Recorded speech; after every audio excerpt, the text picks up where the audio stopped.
तो हाँ जी मेरे प्यारे दोस्तों, मेरे प्यारे साथियों, कैसे हैं आप सभी। आशा करता हूँ आप सभी ठीक होंगे, ज़बरदस्त होंगे, मस्त होंगे और अपनी पढ़ाई को आप शानदार लेवल पर स्टार्ट कर दिए होंगे। आज की इस वीडियो में बात करेंगे क्लास 12 फिजिक्स का, जो कि आपका बोर्ड एग्ज़ाम 2026 के लिए बात करने वाला हूँ। ठीक है, तो आपके लिए फिजिक्स का 90 मोस्ट इंपॉर्टेंट क्वेश्चन है, जिसमें से हम कुछ क्वेश्चन के बारे में बात करेंगे जो आपके लिए एक शानदार है, मज़ेदार है। कौन सा ऐसे टॉपिक हम पढ़ें, कौन सा क्वेश्चन हमें पढ़ना चाहिए जो आज से ही तैयारी हो जाए। क्यों भाई, क्यों आज से ही, क्यों सबसे पहले ही। अभी तो पेपर देने में बहुत टाइम है, लेकिन हम पहले ही वीडियो बना रहे हैं। क्यों बना रहे हैं? क्योंकि भाई देखिए, सबसे पहले आप अपना सिलेबस पूरा कर रहे होंगे और सिलेबस के साथ आपको मालूम होगा कि हमें ये क्वेश्चन हमारे लिए इम्पोर्टेंट है, तो आप उस पर और अच्छा से मेहनत कर लेंगे पहले ही, तो आपको बाद में रिवीजन सिर्फ करना पड़ेगा। ठीक है, तो आइए आज की क्लास को स्टार्ट करते हैं और आज की क्लास में चलिए स्टार्ट करते हैं। तो प्रश्न नंबर 1 कह रहा है कि वैद्युत आवेश तथा आवेश के प्रकार बताइए। वैद्युत आवेश क्या होता है और आवेश के प्रकार, जो कि आपके लिए मोस्ट इंपॉर्टेंट क्वेश्चन है। ठीक है, दूसरा क्वेश्चन है कूलाम का नियम बताइए। कूलाम का नियम क्या कहलाता है, इसके बारे में बात करना है। तीसरा क्वेश्चन है कि विद्युत बल रेखाएं क्या होती है। विद्युत बल रेखाएं थोड़ा सा कम बताएंगे कि विद्युत बल रेखाएं क्या होती है। और विद्युत बल रेखाएं पर एक शानदार तरीके से ये इंपॉर्टेंट टॉपिक है। वैद्युत ध्रुव आघूर्ण किसे कहते हैं, वैद्युत ध्रुव आघूर्ण को बताइए। पांचवा क्वेश्चन कह रहा है कि वैद्युत ध्रुव की अक्षीय रेखा पर स्थित। ये आपका जो पांचवा क्वेश्चन है इम्पोर्टेंट है, और आपका छठवां क्वेश्चन भी एकदम वेरी वेरी इंपॉर्टेंट है। ठीक है, कह रहा है कि वैद्युत ध्रुव की अक्षीय स्थिति में, अक्षीय रेखा पर स्थित स्थित बिंदु पर वैद्युत क्षेत्र की तीव्रता ज्ञात करना। ठीक है, और इसका क्वेश्चन नंबर 6 है निरक्षीय रेखा पर स्थित बिंदु पर आपका वैद्युत क्षेत्र की तीव्रता ज्ञात करना है। ये दोनों आपके लिए वेरी वेरी इंपॉर्टेंट क्वेश्चन है। ठीक है, ओके। क्वेश्चन नंबर 7 की बात करें, गॉस का प्रमेय। गॉस का प्रमेय जो आपका वेरी वेरी इंपॉर्टेंट क्वेश्चन है। गॉस का प्रमेय किसे कहते हैं, गॉस का प्रमेय क्या होता है, क्लियर सभी को। तो इन सभी का सबसे पहले 7 क्वेश्चन का स्क्रीनशॉट ऑफ ले। ओके, अब बात करते हैं क्वेश्चन नंबर 8, जो कि आपके लिए एक बेहतरीन सा क्वेश्चन है, इंपॉर्टेंट क्वेश्चन है।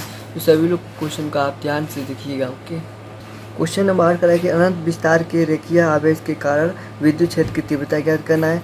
और क्वेश्चन नंबर 9 देखिए क्या करा है कि अनंत विस्तार पर समरूप आवेशित कुचालक चादर के कारण विद्युत क्षेत्र की तीव्रता ज्ञात करना है। ठीक है, किस पर, तो समरूप आवेशित कुचालक चादर के कारण। ठीक है, क्वेश्चन नंबर 10 का रहा है कि विद्युत विभव तथा विभवांतर किसे कहते हैं। आपका वेरी वेरी इंपॉर्टेंट क्वेश्चन है। ठीक है, और आपका क्वेश्चन नंबर 11 भी जिस तरीके से आपका क्वेश्चन नंबर 5, 6 इंपॉर्टेंट है, तो आपका question number 11 very very important question है। ठीक है, कह रहा है कि वैद्युत ध्रुव की अक्षीय स्थिति में किसी बिंदु पर वैद्युत विभव ज्ञात करना है। देखिए, इसमें अक्षीय स्थिति में वैद्युत विभव ज्ञात करना है, और इसकी अक्षीय स्थिति में आपको क्या ज्ञात करना था, आपका इसके अंदर अक्षीय स्थिति में भी तीव्रता ज्ञात करना था, अक्षीय स्थिति में भी तीव्रता ज्ञात करना था। ठीक है, और यहाँ पर ज्ञात करना क्या, वैद्युत विभव ज्ञात करना है। क्वेश्चन नंबर 12 करा कि विभव प्रवणता किसे कहते हैं, विभव प्रवणता पर बताइए। क्वेश्चन नंबर 13 एक चालक की धारिता किसे कहते हैं। चालक की धारिता वेरी वेरी इंपॉर्टेंट है।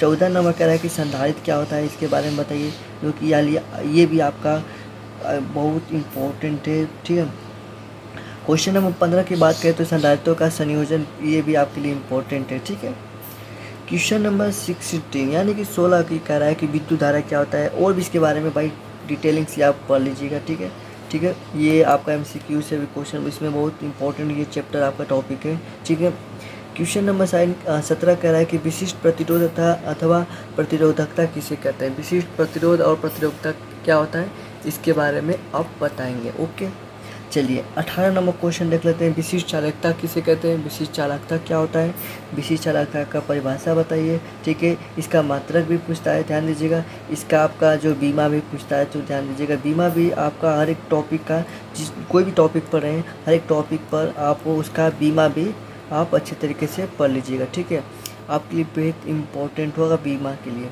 और मात्रक। ठीक है, चलिए बात नंबर क्वेश्चन नंबर 19 करा है किरचॉफ का नियम क्या होता है। किरचॉफ का नियम वेरी वेरी इंपॉर्टेंट क्वेश्चन है।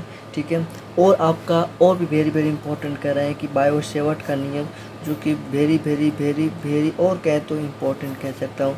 तो ये टॉपिक आप बहुत अच्छे तरीके से 19-20 टॉपिक को अच्छे तरीके से पढ़िएगा, क्योंकि आपके लिए बहुत इंपॉर्टेंट है। क्लियर सभी को, तो इन सभी का स्क्रीनशॉट आप ले लीजिए।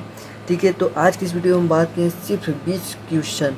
ठीक है, 20 क्वेश्चन के बारे में बात कर लिए हैं। अभी आपका 70 क्वेश्चन बाकी है, जो कि 70 क्वेश्चन आपको नेक्स्ट वीडियो में भी बात करेंगे। ठीक है, आपको इतना सबसे पहले आप 20 क्वेश्चन को कॉपी पर लिख कर रख लीजिए और चाहे आप स्क्रीनशॉट ले लीजिए, और इसमें से कुछ क्वेश्चन जितना सिलेबस आपका पूरा हो गया है तो इसमें क्वेश्चन में से आप अच्छे तरीके से तैयार कीजिए। ओके, तो फिर मिलते हैं एक नेक्स्ट वीडियो में। नमस्कार, जय हिंद, जय भारत। ओके।